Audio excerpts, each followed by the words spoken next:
ముఖ్య కారణం ఏంటంటే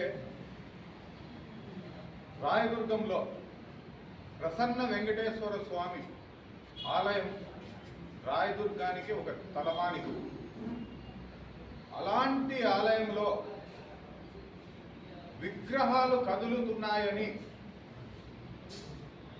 ఎటువంటి పర్మిషన్ లేకున్నట్టు అక్కడున్న ప్రజలకు కానీ అక్కడున్న అధికారులకు కానీ ఎటువంటి పర్మిషన్ లేకోకున్నట్టు ఆ విగ్రహాల్ని పక్కకు పెట్టి మరి మేము స్థాపించినాము, ఆ విగ్రహాల్ని పునఃప్రతిష్ఠించినాము అని చెప్పేసి చెప్పుకొని వస్తా ఉన్నారు. విగ్రహ పునఃప్రతిష్ఠ అనేది ఏ విధంగా చేయాలనేది ఫస్ట్ ఈఓ గారు, అక్కడ ఈ కార్యక్రమంలో పాల్గొన్న పెద్దలు దీన్ని ఫస్ట్ గమనించాలి.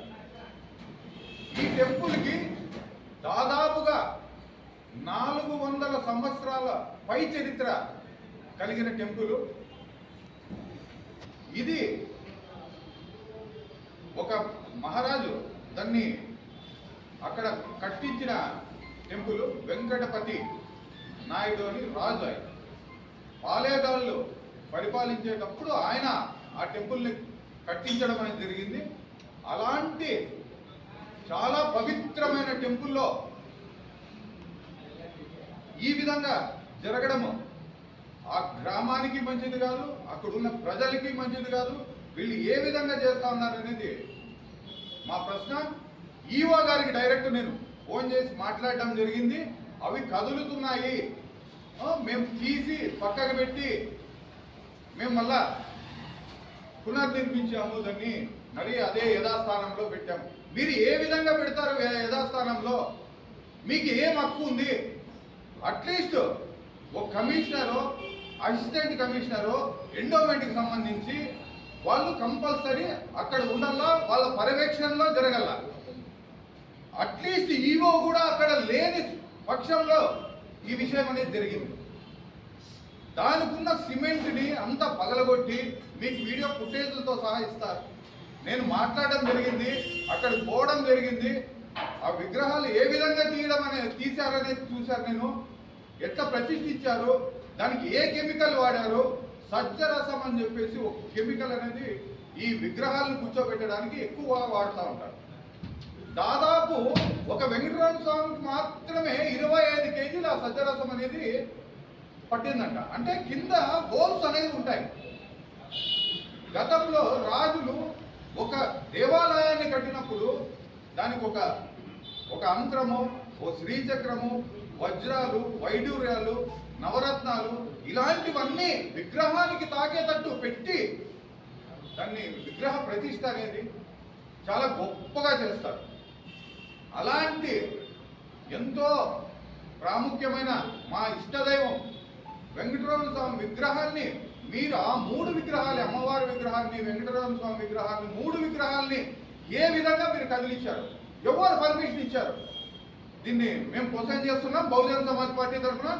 ముఖ్యంగా ఈవో చెప్పుకోరావడం ఏంటంటే, నీకు ఏ విధంగా ఎటువంటి పర్మిషన్ లేకపోకున్నట్టు ఈవో కూడా అంత పురాతనమైన విగ్రహాల్ని ఏ విధంగా కదిలిస్తాడు? ఈవో కూడా సమక్షంలో ఇది జరగలేదు.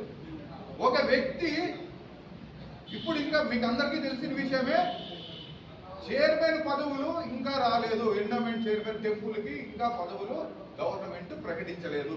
ఈయన అప్లికేషన్ వేసుకొని నేనే దానికి చైర్మన్ అని చెప్పి ఒక వ్యక్తి అక్కడున్న విగ్రహాల్ని కదిలించడం జరిగింది. అంటే మీకు అధికారం ఉండి మీరు అధికార పార్టీ నాయకులైతే ఏమైనా చేస్తారా? ఇప్పుడు ఇంతవరకు ప్రజలకు చేసిన చాలు, ఇప్పుడు దేవుడి మీద కూడా పడ్డారా మీరు? కొంచెమన్నా మానవత్వము, కొంచెం భయము, భక్తి అనేది మీకు ఉంటే విగ్రహాల జోలికి పోతారా అయ్యా మీరు? ఏమైనా మీకు కొంచెమన్నా ఇంగిత జ్ఞానం ఉందా అని చెప్పేసి నేను ప్రశ్నిస్తున్నా.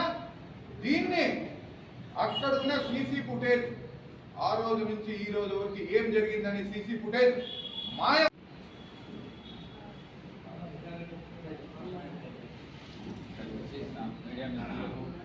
హిందూ సనాతన ధర్మాలు అనుసరించి ఎవరైతే ముందుకెళ్తారో వాళ్ళందరికీ ధన్యవాదాలు తెలియజేస్తూ ముఖ్యంగా రాయదుర్గంలో జరిగిన ఈ సంఘటన దురదృష్టం.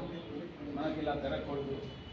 అక్కడ విగ్రహాలు కదులుతున్నాయంటే వాటిని తొలగించాలంటే కూడా ఒక ప్రక్రియ ఉంది హిందూ సనాతన ధర్మంలో.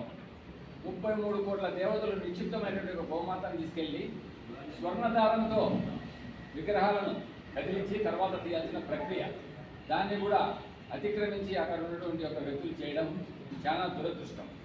ఆ గుడి పేరు ప్రసన్న వెంకటేశ్వర స్వామి గుడి. బ్రిటిష్ కాలంలో ఒక గవర్నరు దౌర్జన్యంగా గుడిలోకి ప్రవేశిస్తే అక్కడ గుడిలో విగ్రహం మాయమై బాలుని రూపంలో గేటు దగ్గరే అడ్డగించి ఆ గవర్నర్కి కనువిప్పు కలిగించి రిటర్న్ పంపడం వలన ఆ విగ్రహంలో ఉన్నటువంటి ఒక మహిమ, ఆ దేవుడు అక్కడ ప్రత్యక్షమై చేసినటువంటి ఒక మహిమకు ప్రసన్నమైనది. కాబట్టి ఆ గుడికి ఆ రోజు నుంచి ఈ రోజు వరకు కూడా ప్రసన్న వెంకటేశ్వర స్వామి గుడి అని రాయదుర్గంలో ఎంతో పేరు ప్రఖ్యాతులు భక్తిభావంతో కొలిసే ఈ విగ్రహాలను తొలగించి విధంగా చేయడం, ఈ యొక్క దుశ్చర్యకు హిందూ సనాతన ధర్మాన్ని కాపాడే ప్రతి ఒక్కరు కూడా బాధపడుతున్నారు. ప్రతి ఒక్కరు కూడా తలదించుకునే విధంగా చేసినటువంటి ఈ యొక్క దుశ్చర్యని ప్రభుత్వం వారు తక్షణం దీనిపైన చర్య తీసుకొని ఏదైనా కూడా ప్రాణ ప్రతిష్ఠ అనేటువంటిది మళ్ళీ జరగాలని, అక్కడ ప్రసన్న వెంకటేశ్వర స్వామికి ఏ అన్యాయం జరగకోకుండా ప్రజలను కాపాడేటువంటి ఒక దేవుడు ఆ రాయదుర్గంలో నిశ్చిప్తంగా ఉండాలని కోరుకుంటూ మీడియా మిత్రులందరికీ కూడా ఈ విషయాన్ని తెలియజేస్తూ సెలవు తీసుకుంటున్నాను. నా పేరు కాసాని నాగరాజు, బహుజన్ సమాజ్ పార్టీ అనంతపురం జిల్లా అధ్యక్షుడు. ముఖ్యంగా ఈరోజు ఈ విలేకరుల సమావేశం ఏర్పాటు చేయడానికి ముఖ్య ఉద్దేశం ఏంటంటే, రాయదుర్గంలో అంటే ఈ 400 సంవత్సరాల నుంచి ఉన్నటువంటి విగ్రహాన్ని 400 సంవత్సరాల నుంచి ఉన్నటువంటి విగ్రహాన్ని మార్చి అంటే తీసి మళ్ళీ జరిపి దాదాపు అందులో 40 కేజీలు పట్టేటువంటి ఐటెం దాంట్లో వేయడం జరిగింది.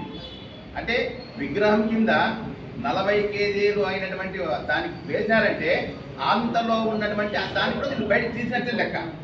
కాబట్టి ఏమైనప్పటికీ ఇది సీసీటీవీలో మొత్తం అని రికార్డ్ అయిందల్లా, తర్వాత అక్కడ ఉన్నటువంటి ఈఓకి కానీ ఎండోమెంట్ డిపార్ట్మెంట్ కానీ అందరికీ సమాచారం ఇవ్వకోకుండా కేవలం రాయదుర్గంలో ఒక రాజకీయ నాయకుల ప్రోద్బలంతోనే ఇది జరిగిందని చెప్పేసి మేము రాయదుర్గంలో ఈ విషయాన్ని తెలియజేసి, రాయదుర్గం నుంచి అక్కడ సరిగా స్పందించకపోతే అనంతపురం జిల్లా వ్యాప్తంగా ఈరోజు జిల్లా కమిటీ జిల్లా ఆధ్వర్యంలో ఈరోజు జరిగినాము.